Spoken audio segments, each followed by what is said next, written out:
ላይክ በማድረግ ጀምሩ። የተነበሩ መጽሐፍ ላይ ከነቢዩ መሐመድ ሰለላሁ ዐለይሂ ወሰለም በፊት ባሳይሽ ስለሆነ ትቀበያለሽ። ኖ ቁርአን የሱ ነው እኮ አልኩ። ከሱ ውጭ የራሳቸውን መጽሐፍ እንጂልም አለ፣ ዘቡር አለ። አሳይኝ። ችግር የለውም አብሽሪ። ነቢያቶች ሙስሊም እንደነበሩ ከቁርአን ውጭ ባሳይሽ እስልምናን ዛሬ ትቀበያለሽ? ኦፍኮርስ አሁኑን። በጣም ጥሩ። ሰምታችኋታል። ከቁርአን በፊት ከቁርአን ነቢያቶች ሙስሊም እንደነበሩ ሙስሊም የሚለውን ቃል በቃል ለመጣላት። እሺ ግን ከቁርአን እንዳታመጣ ፕሊዝ። ችግር የለውም አብሽሪ። ከቁርአን አላመጣም። ሙስሊም እንደነበሩ ነቢያቶች ቃል በቃል ሙስሊም የሚለውን ቃል ላሳይሽ። እሺ ኢዮብ ላይ እንገባለን። እሺ መጽሐፈ ኢዮብ ምዕራፍ 22 ቁጥር 21 ምን ይላል? እዚህ ጋር ለእግዚአብሔር ምን ይላል? ተገዛ ይላል አይደል? ለእግዚአብሔር ተገዛ፣ ከእርሱም ጋር ሰላም ይኑርህ፣ በረከትም ታገኝ።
ምስጥ በላ አጥንቱ።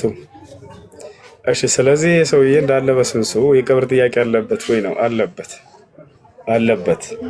ለዚህ ማስረጃ በነቢያችን ሰለላሁ ዐለይሂ ወሰለም ጊዜ እርሳቸው እያስተማሩ እያለ ለሰሃቦቻቸው ከዕለታት አንድ ቀን እንዲህ አሉ። ከእናንተ በፊት ከነበሩ ሰዎች መካከል አንድ ሰው ነበር አሉ። ያን ሰው አማኝ ነው፣ ግን ኃጢአትን ያደርግ ነበር እና በውስጡ ፈራ። ሰው ሊሞት ሲል ነገ ከአላህ ፊት እንዴት ነው በዚህ ሁሉ ኃጢአቴ ከፊቱ ልቆም የምችለው? አፍራለሁ በኃጢአቴ ከአላህ ፊት ስለመቆሜ ብሎ ምን ተናዘዘ መሰላችሁ? ለልጆቹ አደራ ልጆች በምሞት ጊዜ አስክሬኔን አቃጥሉት፣ ልክ አመድ ሲሆን ውሃ ላይ በትኑት አላቸው። ውሃ ላይ በትኑት። ገብታችኋል? እውቀቱ አናሳ ስለሆነ ነው ይሄን እያደረገ ያለው እንጂ ኢስላም ይሄን አዞት አይደለም። ግን ባለማወቅ በቃ በውስጡ ባለው ፍራቻ ምክንያት ከአላህ ፊት በዚህ በኃጢአቴ ሁሉ እንዳልቆም ብሎ ፈርቶ ነው። ከዚያም ሞተ። የሰው ልጆቹም ኑዛዜውን ፈጸሙ፣ አቃጠሉትና ልክ አመድ ሲሆን ውሃ ላይ በተኑት። አላህ ሱብሓነሁ ወተዓላ ያንን አመዱን ሰበሰበ፣ ከፊቱም አቆመው። ጠየቀውም እያወቀ ባሪያዬ ሆይ ያን ለምን ሰራህ? ያን እንድታደርግ ያነሳሳህ ምንድን ነው አለው። ያ ረቢ ኸሺቱ አን አቅፈ አማመከ ወአና ዐላ ሃዛ ዙኑብ አልዐዚም። አምላክ ያላህ ሆይ በዚህ በታላቅ ኃጢአቴ ከአንተ ፊት መቆምን አፍሬ ነው ፈርቼህ ነው አለ። ገፈርቱ ለከ ቢኸሽየቲከ ኢያየ አለው አላህ። እኔም በመፍራትህም ምክንያት እነሆ ኃጢአትህን ሰርዬልሃለሁ ምሬልሃለሁ አለው። ያ ሰላም። ስለዚህ ከዚህ በርካታ ነገራቶችን እንረዳለን። እርሱ ምንድነው? የፈለገ ሰውየው አይደለም ሜዳ ላይ ሞቶ እንደው በእሳት ቅጥልጥል ብሎ አመድ ሆኖ ቢሞት ያን አስክሬኑን አላህ ሱብሓነሁ ወተዓላ ያስነሳዋል። የመካ ከሃዲያኖች ቁረይሻውያኖች ነብዩ ሰለላሁ ዐለይሂ ወሰለምን ከሚቃወሙባቸው መቃወሚያ ነገራቶች መካከል አንደኛው ምን ነበር? አምላክ አላህ ከሞተን በኋላ እንዴት ነው የሚያስነሳን? አመድ ሆነናል እኮ በስብሰናል እኮ እንዴት ያስነሳናል ብለው ይናገሩ ነበር። ለዚያም እርሳቸው ፊት እየመጡ በምሳሌ ይጠይቁ ነበር። ከሃዲያኖች መካከል ከመካ ንጉሶች ሹማምንቶች መካከል አንደኛው በነብዩ ሰለላሁ ዐለይሂ ወሰለም ፊት እያስተማሩ እያለ ለትውልድ ከፊታቸው መጥቶ የበሰበሰን አጥንት አነሳና እንዲህ ያደረገ ብትን አደረገው። ከፊታቸው በተነውና ያኔ من يحيي العظام وهي رميم አላቸው። ሙሐመድ ሆይ ከሙታን ትነሳላችሁ ትንሳያላችሁ ትለናለህ። ማን ነው ይሄንን ከበሰበሰ በኋላ ይሄን አጥንት እንደገና ዳግም ሰው አድርጎ ሊያስነሳው የሚችለው ብሎ ይጠይቃል። አላህም ወዲያው መልስ ሰጠ። በሱራ ያሲን መጨረሻው ገጽ ላይ وضرب لنا مثلا ونسي خلقه قال من يحيي العظام وهي رميم قل يحييها الذي أنشأها أول مرة وهو بكل خلق عليم. يا سلام.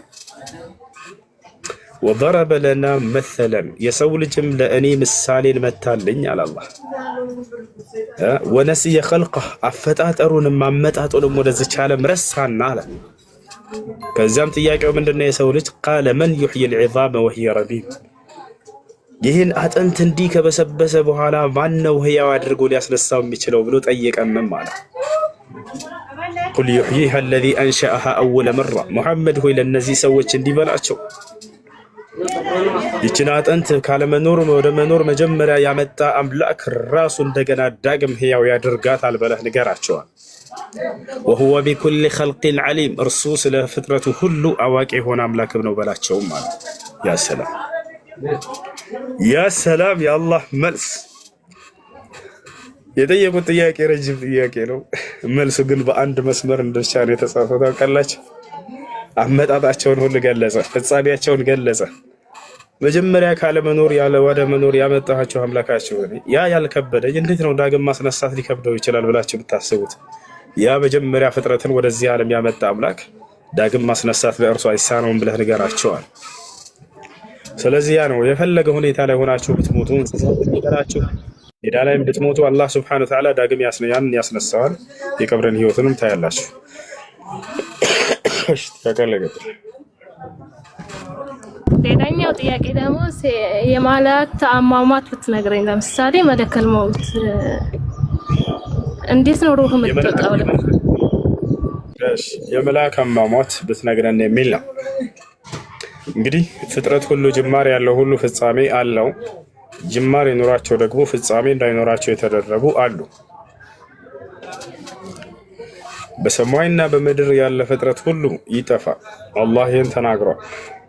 ከሰማይና ከምድር ውጭ ያለ ደግሞ እንዳይጠፉ አድርጓቸዋል። ገብቷቸዋል። ፍጥረት ለሁለት ይከፈላል። አንደኛ ጅማሬና ፍጻሜ ያለው፣ ሁለተኛ ጅማሬ አላቸው ግን ፍጻሜ የላቸው። ይህን አድርጓል አላህ ሱብሓነሁ ወተዓላ። ስለዚህ በሰማይና በምድር ያለ ሁሉ ይጠፋል፣ መላእክቶችንም ጨምሮ ጅኖችንም ሰዎችም። ቃለ ሱብሓነሁ ወተዓላ ፊ ሱረት አዝ-ዙመር ونفخ في الصور فصعق من في السماوات ومن في الأرض إلا من شاء الله ثم نفخ فيه أخرى فإذا هم قيام ينظرون بملكتهم لا يتنفى الله ملكته يمينفاو إسرافيل የተባለው ታላቅ መልአክ ነው የዘመኑ ፍጻሜ ሲደርስ ጊዜ እቺ ዓለም ትፈጸም ዘንድ መለከት ላይ ይነፋል የዛኔም በሰማይና በምድር ያለ ፍጥረት ሁሉ ያልቃል ይጠፋል በሰማይና በምድር ያለ ፍጥረት ሁሉ ያልቃል በሌላ ቦታ ላይ كل من عليها فان ويبقى وجه ربك ذو الجلال والإكرام ይላል በእርሷ ውስጥ ያለ ሁሉ ጠፊ ነው ይላል በሰማይና በምድር ያለ ሁሉ ይጠፋል ማን የሚነፋው ይላል ኢስራፊል ወይንም ኡራኤል የተባለው መልአክ ኢስራፊል ወይንም ኡራኤል በአንተ መጽሐፍ ማለት ነው ስለዚህ ይህ መልአክ ነው የሚነፋው የዛኔ በሰማይና በምድር ያለ ፍጥረት ሁሉ ያልቃል ይጠፋል ታዲያ ጥያቄው ልጅቱ ምንድነው መላእክቶች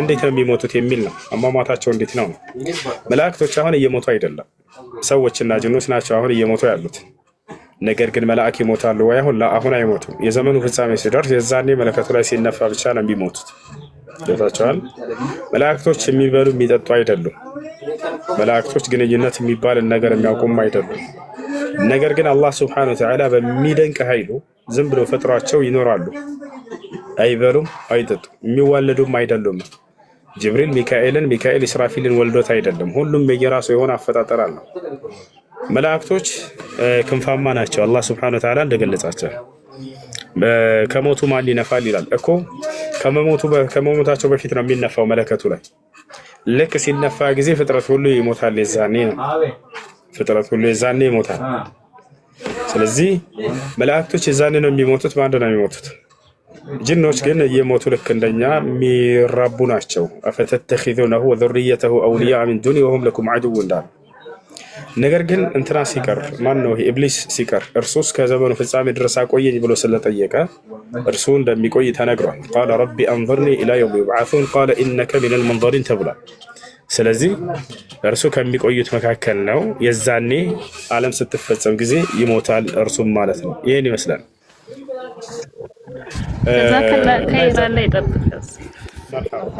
ሰላም ናችሁ አማን ናችሁ ወይ ሰላም ናችሁ አልহামዱሊላህ አለ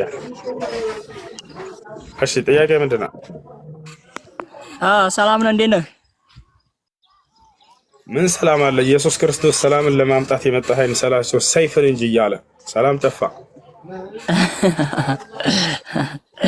ለበጎ ነው ሁሉ ነገር ባለፈው አስወጣኝ የሆነ ጥያቄ ጠይቄህ የሆነ እንተ ቁርአን ውስጥ አግኝቼ የሆነ ነገር ገርሞኝ እኮ አስወጣኝ ፈርቼና ያስወጣሁ አሁን በል ድገመው ምንድነው የሚለው መሰለ የነቢያትን ስጋት ተብሎ ነው የሚለው ቁርአን ውስጥ ያነበብከልኝና ያ ጊዜ እንዴት የሰው ልጅ ሰው ይባል እንዴ ገርሞኝ እኮ ነው በዚያ ቁርአን ውስጥ ሳገኘው እንዴት የሰው ልጅ ሰው መጽሐፍ እንዲላ እንደዚህ ነው የሰው ልጅ አታስከፋው ክፉ ነገር አትናገረው ደሞ ብላ የሚባል ነገር አለ የነቢያትን ስጋት ተብሎ ይላልና ያልከው ቁርአን ላይ ቁርአን ላይ አንተ ራስህ ያነበብከው የነቢያትን ስጋት ተብሎ የሚል እንዴ አዳሪ የነብያትን ስጋት እንዴት ሰው ይባል እንዴ ሲጀምር የሚባል መጽሐፍ አለ እንዴ ሰው አታስከፋይ ባንዴ ሞብራ ይባል እንዴ ሲጀምር እንደው ገርሞኝ እኮ እዚያው ተሳገኝ ለእግዚአብሔር ነው የሰው ስጋ አበላለሁ እያለ የተናገረው መጽሐፍ ቅዱስ ላይ አስበልቷልም ነገር ግን ቁርአን ላይ የነብያትን ስጋት ታስበሉ ምናምን የሚል ቃል የለም ላሳይህ መጽሐፍ ቅዱስ ላይ እግዚአብሔር ማንን እግዚአብሔር ቆይ ምን እንዳለ ላሳይህ ከሚቀጣበት ቅጣት መካከል አልሰማም ያሉትን የልጆቻቸውን ስጋ በላችኋለሁ እያለ ያተባቸው እናት የልጇን ስጋ እንድትበላ አድርጓል እግዚአብሔር ቆይ ላሳይህ የሰው ስጋ እሺ መጽሐፉን ግለጽ መጀመሪያ ያ ከሆነ ማለት ችግር የለውም ላሳይህ ነው አብሽር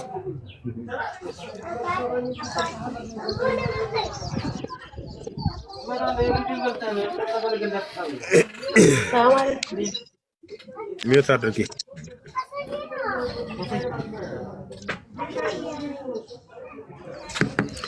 እግዚአብሔር ሲናገር እዚህ ቦታ ላይ ምን አለ መሰለ ኦሪት ዘሌዋውያን ምዕራፍ 26 ቁጥር 27 ላይ እስከዚህም ድረስ ባትሰሙኝ በእንቢተኝነትም ብትሄዱብኝ አለ እኔ ደግሞ በቁጣ እሄድባችኋለሁ፣ ስለ ኃጢአታችሁም 7 እጥፍ እቀጣችኋለሁ። የወንዶች ልጆቻችሁንም ስጋ ትበላላችሁ፣ የሴቶች ልጆቻችሁንም ስጋ ትበላላችኋል። አሜን ነው፣ አሜን ነው። የልጅህን ስጋ ነው ማበላ እያለ ይዝትባቸው ነበር። ካመጹትና እንሰማ ካሉት እንዳበላችሁ ተባላችሁ አባባው እኮ ታማላችሁ እኮ ነው አይደለም። በትክክል የስጋ መብላት ነው የልጆቻቸውን አይደለም። ቆይ ላስረዳ። መጽሐፉ ላይ ራሱ እግዚአብሔር እናት የልጇን ስጋ እንድትበላ እንዳደረጋት ደግሞ በተግባር ላሳየህ ነው። እሺ ቆይ ታገስ። ችግር የለም። በትክክል አምጣው ያን መጽሐፍ አራዳዱ ራሱ ነው። ችግር የለው። ቅቅል ይሻላል ዝልዝል የትኛው ይሻላል? ያው በስመ አብ ወልድ ወመንፈስ ቅዱስ እግዚአብሔር እንደ መጽሐፍ ውስጥ ድንግል ማርያም ሰውን ብሎ የሚባል ይችላል። ምን ትላለች? ምን ትላለች? እቺ ቁጥር 29 አንብባት። ልጄንም ቀቅለን በላ ነው አለ። ልጄንም እሺ እንትና ነብይ ሆነው በላይ ሐሳብ የሚባለው አለ አይደል? በላይ ሐሳብ ምን ነው? በላይ ሐሳብ ልጆችን ልጆቻቸውን ቀቅለ ይበሉ እናቶችን ያመጣሁላ መጽሐፍ ነገሥታት መጽሐፉን ልግለጸው እንዴ? ግለጠው አብሽር። ቅቅል ነው ዝልዝል ምናምን ገና ይቀጥላል። መጽሐፍ ስንት አልከው? መጽሐፈ ነገሥት ካለ ምዕራፍ 6 ቁጥር 29 ይሄ ቅቅል ነው ገና ነው። ሌላው ዝልዝል አለ። በስመ አብ ወልድ ወመንፈስ ቅዱስ አርኛ እንዲያል ነገር ይችላል። እንዲያል ነገር የለም። አንተ የምታውቀው በመጀመሪያ ቃል ነበር፣ ቃልም ከእግዚአብሔር ዘንድ ነበር ነው። እኔና አንተ ነው መቼ እናሳይሃል። በቀደም ቁርአን ውስጥ ሳገኘኝ ነኝ እንዲህ ያለ መጽሐፍ ቅዱስ አይቼም አላውቅም። እስካሁን የለም የገዛ መጽሐፍ ነው። አንተን የሚያስተምሩህ ኢየሱስ ያድናል ብቻ ነው፣ ሌላ የለም። በቃ አለቀ። መጽሐፍ እሺ ግን አሁን በትክክለኛ ስንገልጸው ማለት ነው። እሺ ቆይ አንድ ነገር እንመካከር። እስካሁን እኔ በማውቀው ነገር ቁርአን ውስጥ መሐመድ እሺ ኢየሱስን እንደ አምላክ ባቆጥሩ እናንተ ይሱ ግን አምላክ ሆኖ ሞቶ በ3 ቀኑ ተነስቷል። መሐመድ ለምንድን ነው መከራ መዲያ ተቀብሮ የቀረው? ከዚህ በፊት ተመለሰላለ ለምን ታደርኩ? ነብዩ ሰለላሁ ዐለይሂ ወሰለም አንድ የተረጋጋ ከዚህ በፊት ጠይቀህ መልሼልሃለሁኝ። ባትረጋግመው ጥሩ ነው። አሁን ልመልስልሽ ለድጋሚ። እሺ አንደኛ ኢየሱስ ክርስቶስ ከሙታን ተነስቷል የሚል የለም። ማለት ራሱን በራሱ ያስነሳበት ለማለት ፈልጌ ነው። ነገር ግን አምላኩን ያስነሳው አምላክ ባያስነሳው ኑሮ በስብሶ ይቀር ነበር እንደማንኛውም ሰው። ይሄን ታውቃለህ አይደል? ራሱ አምላክ ነው። ችግር የሚሱን ያውቃልኝ። አዎ ያስነሳው አምላኩ እግዚአብሔር ነው ወይንስ ራሱ ነው የተነሳው? ራሱ አምላክ ነው። ራሱ አምላክ እኮ ነው። ለሰው ልጅ ኃጢአት እኮ ነው የተሰቀለው የሞተው። አሁን ስለ ስቅለቱ ሳይሆን ስለመነሳቱ እያወራን ነው። ይኸውልህ ከሙታን ስለመነሳት ስለጠየቅ ማለት ነው። ኢየሱስ ክርስቶስን ያስነሳው እግዚአብሔር ነው ወይንስ አይደለም? ራሱ ነው የተነሳው። ራሱ እግዚአብሔር ነው። ማንንም አላስነሳው። ራሱ እግዚአብሔር ነው። ራሱ በቃ እግዚአብሔር ነው ያስነሳው። ቆይ ላሳይህ አንዴ። ባያስነሳው በስብሶ ይቀር ነበር። ራሱ እግዚአብሔር ነው። ያነ በምሳሌ አብ መንፈስ ቅዱስ ያን ያው ሁሉም አንድ ናቸው። ቢሆንም ግን ላ አብ ነው ያስነሳው። ሁላ አብ ሁሉ መንፈስ ቅዱስ አላስነሳም። ውሸት ነው እሱ። እና ቆይ ላሳይህ። ያው እሺ የሐዋርያት ሥራ ምዕራፍ 2 ቁጥር 23 ላይ ያው ይላል ይህን ኢየሱስን እግዚአብሔር አስነሳው፣ ለዚህም ነገር እኛ ሁላችን ምስክሮች ነን ይላል አይደለ? አዎ። ስለዚህ ኢየሱስን ያስነሳው እግዚአብሔር ነው። ታዲያ አንተ እግዚአብሔር ሲባል አብ ወልድ መንፈስ ቅዱስ ነው ብለው ነው ያስተማሩት አይደለ ቄሶቹ? ኧረ ወንድሜ እንደው በይ መግባት እንደው ወደፊት እናየዋለን የሚሆነውን ነገር እንጂ ስልህ ኢየሱስ ማለት እኮ የሰው ልጅ ተመሳስሎ የሰው ልጅ ሰውነት ለብሶ ስለመጣ ነው ኢየሱስ የተባለው እንጂ ያንም ትንቢት ተነገረ የዛሬ 500 ዓመት በነብይ ኢሳይያስ ያው ትንቢት ኢሳይያስ ላይ አንብበው እንደሆነ ቅድሚያ የ500 ዓመት ሊሰቀል ሊወርድ ምን ብሎ ለአዳምና ለሔዋን መጀመሪያ ቃል ገብቶላችሁ ከልጅ ልጃችሁ የኔን ቃል ተሳስታችሁ ጫት በልታችኋል፣ ከልጅ ልጃችሁ ተወልጄ አድናችኋለሁ ሙቻላል። ትእዛዙን ስለተላለፉ ለሰው ልጅ ብሎ ተሰቀለ፣ ሞተ። በራሱ በፈቃዱ ማለት ነው። ማንም መስቀል አይችልም። በንፋስ እፉ ቢላቸው ይጠፋሉ እኮ። ጫት ነው የበሉት አዳምና ሐዋ በጀነት ውስጥ አዳምና ሔዋን። አዎ ጫት ነው እሱማ። ያገሱን ማቃለው ጭማሬም ላይ ያለው የታን ጫት እንደበሉ ይናገር በጌታስ ይሱ ኮይ እግዚአብሔር መጀመሪያ ትእዛዝ ሰጥቷችኋል እኮ ይችን ቅጠል እንዳትነኩ፣ ይችን ቅጠል አነካችሁ ወደ ገሃነም እጥላችኋለሁ ብሏችኋል እግዚአብሔር ማለት ነው። ቅድሚያ አዳምና ሔዋን ሲፈጥራችሁ ማለት ነው። ቅድሚያ ይቺን ቅጣት አበላችሁ ሲጀመር ገሃነም እጥላችኋለሁ ብሏችኋል። ይተላለፉና ሰይጣን ያሳስታቸውና ሰይጣን አጠልፎ ያሳስታቸውና ምን አደረገ መሰለህ? ያንን ቅጠል እንዲበሉ አደረጋቸው። ያንን ቅጠል በሉና ከዚያ እንደገና የኔን ትእዛዝ ተላልፋችሁ አንቦ ራቁን ፍራይ መለስ አንዴ ይቺን የዛፍ ፍሬ እንዳትበሉ፣ ይቺን ዛፍ ከበላችሁ ገሃነም አስገባችኋለሁ ያለበት ቦታ የቱ ጋር? አሁን መጽሐፉን ስላስኩን ነው እንጂ ገልጽልህ ነበር። ወይም ስገባ ነገም ገባውን ሀገባ አይ እንደሱ ምን የለም። በእውነት አለ ማርያምን አለ። እናንተ ማይረው የምትዋት እኛ ማርያም ናት። የምሬ ነው አለ። ይሄ አለ በትክክለኛ መጽሐፍ ውስጥ አለ። ግን ያው አጋጣሚ እኔ መጽሐፍ ውስጥ አለ ያለው ምራቅ ያልኩት ስለሆነ ነው እንጂ መጽሐፉን ግልጽ ያሳየህ ነበር እሱ። እሺ ለማንኛውም አንደኛ እሱ ነው። ሌላው ነገር ኢየሱስ ክርስቶስ አምላክ እንዳለው ታምናለህ አይደለ? እሱ ራሱ እግዚአብሔር ነው። ያንማ ሊባል ይችላል የሰው ሰውነት ስለለበሰ ነው እንጂ እግዚአብሔር ነው ራሱ አይደል? ጥያቄው ኢየሱስ ክርስቶስ አምላክ እንዳለው አስተምሯል አላስተማረም? እሺ መጽሐፍ ቅዱስ ላይ እሱ ራሱ አምላክ ነው። ያንማ ያስተምራል። ያው ምሳሌውን አድርጎ ያስተምራል ማስተማሩ ነው እኮ። ግን እሱ ራሱ አምላክ ነው። በፈጣሪ ስም እርሱ አምላክ አለው የለውም? አለው ወይንም የለውም እኮ ነው መልስ ብሏን እኮ የሰው ስጋ ስለተዋሃደ አምላክ ገብቷን። እኔ በኔ ምክንያት ነው ወደ ገነት የምትገቡት ወደ ሰማይ የምትገቡት በኔ ነው። እኔ ደምን ባሳሰስኩት እኔ በሞትኩላችሁ ነው እንጂ በማንም አይደለም ብሏል። እሱ በሞተልን ነው ገነት የገባ ነው። ኢየሱስ ክርስቶስ መንግስተ ሰማያትን መስጠት ይችላል አይችልም? ገነትን ይችላል እንጂ እሱ አይደለም እንግዲህ ሁሉ ነገር የሚያርክ እኔ መስጠት አልችልም ብሏል። ቃል በቃል አሳይህ መጽሐፍ ቅዱስ ላይ። እሺ ያሳይ። ማቴዎስ ወንጌል ምዕራፍ 2 ምዕራፍ 20 ቁጥር 20 ላይ ሲናገር የዘብዴዎስ ልጆች እናት መጣ ልጆቼን በቀኝና በግራ በመንግስት እንዲቀመጡልኝ አድርግልኝ አለችው። ይሄ አብላ አዘጋጀላቸው እንጂ እኔ የምሰጠው አይደለሁም ብሎ ቃል በቃል ይናገራል። እኔ የምሰጠው አይደለሁም ብሏል። ስለዚህ አምላክ አይደለም ገነትን የማይሰጥ። ገነት ይሰጠኛል ኢየሱስ ብለህ ከሆነ በተሳሳተ መንገድ ላይ ነው ያለው ማለት ነው።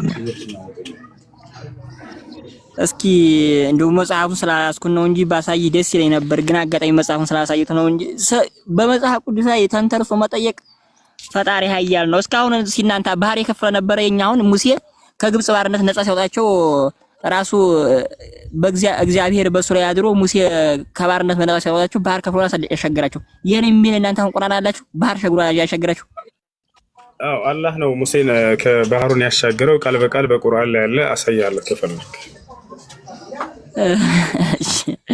አይ እንደው ሀኛ እኮ አወጡም እናንተ ማርያም መረብ ትላላችሁ፣ ገብርኤልን ጅብሪል ትላላችሁ፣ ኢየሱስን ኢሳ ትላላችሁ። የሆነ እኮ ስሙ ተቀያየረ እንጂ እኮ ምንም አታዋህዶ እኮ ከተክርስቲያን እኮ አወጡም እናንተም። ማርያምን የምሬ ነው ቀልድ አይደለም። አምላኬ ኃያል ነው ስትል ሰማሁ ብል ልበል ወይንስ ጆሮዬ አምልጦት ነው? አምላኬ ኃያል ነው ያልከው ሰማይን ምድርን የፈጠረ ሁሉን የፈጠረ ነፍስን በነፋሱ የፈጠረ የሰው ልጅ እኮ ጨቃ ነበር እኮ እፉ በመትኩር ስጋ ይሆናል። እሺ አምላክህ ተደብድቧል አልተደበደበም? ኃያሉ አምላክህ ለሱማ ለኛ ኃጢአት ሲል እሱ ተደብድቧል። ትእዛዙን ስለማይተላለፍ ማለት ነው። በኋላ እንሄድበታለን። ግን ተደብድቧል አምላክህ አይደለ? በፈጠራቸው ደካማ ፍጥረታት አዎ ለሰው ልጅ ሲባል እሱ እኮ በምሳሌ ለስራው በፈጣሪ ስም ሁሉም እኮ እዚህ ዓለም እኮ የሚደበደበው እናት መስዋዕት እኮ የምትከፍለው ለልጇ ብላ ነው። ፏ ብላ ማንም ሳይነካት መኖር ትችላለች።